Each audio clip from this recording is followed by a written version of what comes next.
So I think it's interesting. We've just had the biggest recession in pretty much global recorded history. And what happened is assets went down for a month and then rocketed higher, which kind of left many people by surprise because the pain was real. The Main Street pain was real. The insolvencies were real. The job losses were real. But that wasn't reflected in anything. And what that was a function of was really the fact that the central banks, obviously, and the governments took unprecedented measures, which was unprecedented monetary printing, along with unprecedented stimulus, direct payments. These were all really new things, essentially. And the net effect of that was that assets went up, but wages didn't go up, and a whole bunch of other stuff didn't go up. So what was that all about? That was actually about something you alluded to a minute ago, was actually the value of fiat currency fell. So the denominator for assets fell because those things are relatively fixed. So if you look at anything with a relatively fixed supply, whether it's equities, real estate, gold, crypto, it all exploded higher. Anything with variable inputs, such as corporate earnings over time or wages, didn't really go anywhere. And that was really interesting. And it's to do with this kind of denominator effect that I call it. So many people watching this will be familiar with the charts of the Venezuelan stock market going vertical. And once you adjust it from bolivars into US dollars, the actual market went down. And that's the same thing. When you look at asset prices over this period, they basically went down and went back up into the middle of the range versus the Fed balance sheet or the central bank balance sheets. So I think that's a key function of this market. So now we're in recovery phase, post-crisis. Normally, this phase would be an 18-month bottoming process in markets. But because of this denominator effect, markets have gone higher anyway. So now we've got supply-side bottlenecks that are creating huge rises in some commodities, such as agricultural commodities and oil markets. So that's an interesting point. Other markets like copper are seeing an entire demand shift that's coming from EV and the kind of drive towards green energy, which is another trend we'll talk about in a bit.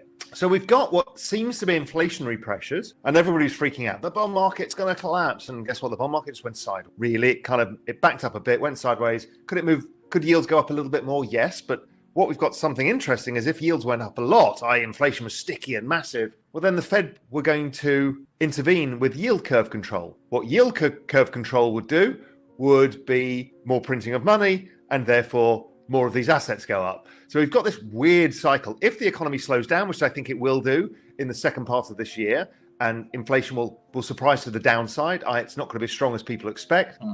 Well, the likelihood is, knowing every single recession, the Fed have generally ended up cutting or stimulating at least 18 months after it. So the odds on chance are that they do it again. So again, that drives up assets, which is a weird world. That assets almost can't go down in price. I know that sounds ridiculous, right? But this is the kind of world we've got into. So that's the other global macro, just to give the last global macro bit, is the dollar. There is a generalized consensus. In fact, 100% of Wall Street analysts suggest the dollar's going lower this year. I know it's the bottom end of the range as we're speaking now. My guess is it'll probably be in the middle of the range by the end of the year, and people will have got that one wrong too. It's pretty consistent. That people get those kind of bets wrong, particularly when there's such consensus around, the dollar's going to collapse. Right. I don't think that's the case. I think the market is at peak inflation fear, but the bond market's giving you a signal. I always call it the bond market speaks the truth, right? Because the bond markets are basically government bond markets and US government bond markets, particularly, are basically GDP growth and inflation. Those are the two things. Inflation expectations. Those are the two things that drive it. So everybody involved in the bond market's job is to massively analyze the economy, not corporate earnings, not sentiment, just these two things. And the bond market stopped going up in yields. As I said, could it go up a bit further? Maybe, but it's telling you that peak inflation sentiment is there. So I find that interesting. I also think, inflation looks hot now because of the year-on-year comparisons, because the world was shut this time last year and the world is reopening. So inflation will look pretty hot and heavy for a while, but is it meaningful? Are we going to see a massive ongoing change in, let's say, the structure of wages? Not in a world of technology, globalization, aging populations, where you've got two of the largest demographic bulges in history, both in the labor force at the same time. It's almost impossible. So if wages aren't going up, what's going to drive prices higher? Now, people say the Fed balance sheet. that doesn't drive the price of corn and stuff like that higher. Foodstuffs, that has been in a downtrend, inflation adjusted or outright, for basically decades now. So go back one step. So we've ascertained that the Fed balance sheet is actually falsely goosing the price of assets, right? Because the denominator's changed. It's not from liquidity of the Fed are printing money and people are buying the stock market, because stock market volumes have been falling for years. So it's not that. It's actually to do with this denominator effect. And the central banks are basically printing, on average, about 15% a year. So for you to make actual wealth, you need to beat 15%. Because 15% of the stock market return is just the denominator. Okay, so how the hell do you make 15% in this world? Well, we all kind of know crypto, and we've all understood it. And we start to understand, and I've been a big driver behind it, people understanding network effects, exponential trends, and how that plays out. But in thinking about this whole denominator effect, I started to think about, okay, where can I get 15%? Well, that rules out pretty much most of the, major equity indices. It probably rules out the bond market, rules out the credit market, it rules out FX markets. There's pretty much nowhere to do it until you start thinking, maybe I can apply what I've learned in crypto. And I started thinking about things like Amazon and Apple and Google and Facebook, and realizing all of us macro guys got all of those wrong, every one of them. And I'll put my hand up. I got it wrong. It's a bubble. Amazon should not be trading a P of 600. Amazon is worth more than every other bookseller in the world. Remember, this sounds like Tesla, right? It's worth more than every other bookseller in the world. This is ridiculous. It's worth more than all the books ever printed. This is ridiculous. It's because Amazon was never a book company. It was a network. And once you understand that, you understand its valuation, which means it trends logarithmically. Thinking about that, it then dawned on me when I was looking at my door in Cayman. I put on a trade with regards to carbon credits in EU, and realizing in researching that investment, I realized that the EU and everybody else was extremely serious about the timelines of what they're going to do to create a green revolution. And then I looked at the door and came and I thought, every one of these cars is gone in 10 years. Everybody's going to buy new cars. And we're seeing the explosive rise of EV.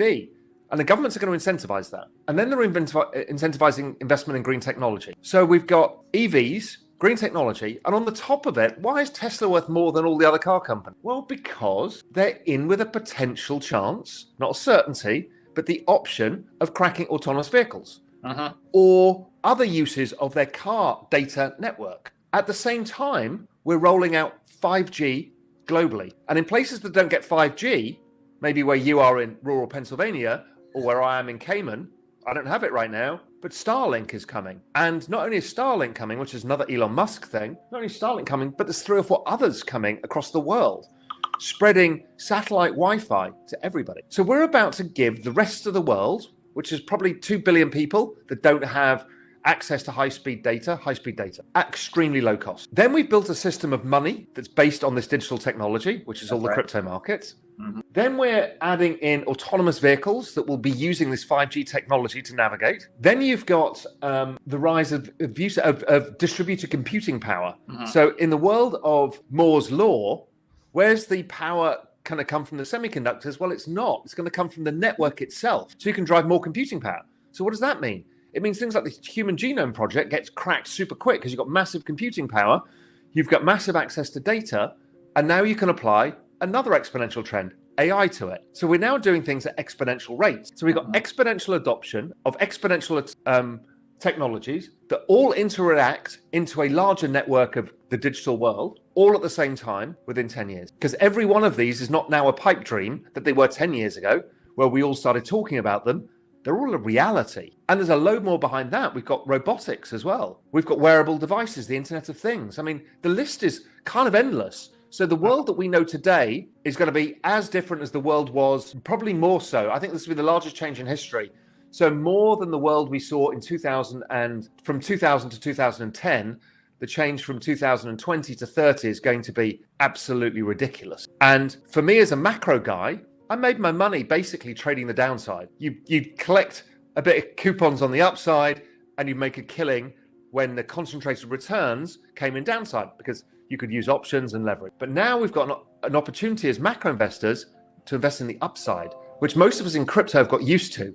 It's that infinite call option in an exponential trend where you don't mind the volatility because it gets more than compensated in the return. So that's where I think we're going. And so that's why it's very important, because the crypto revolution is part of this. It's all part of this same massive digitization of the world that is underway.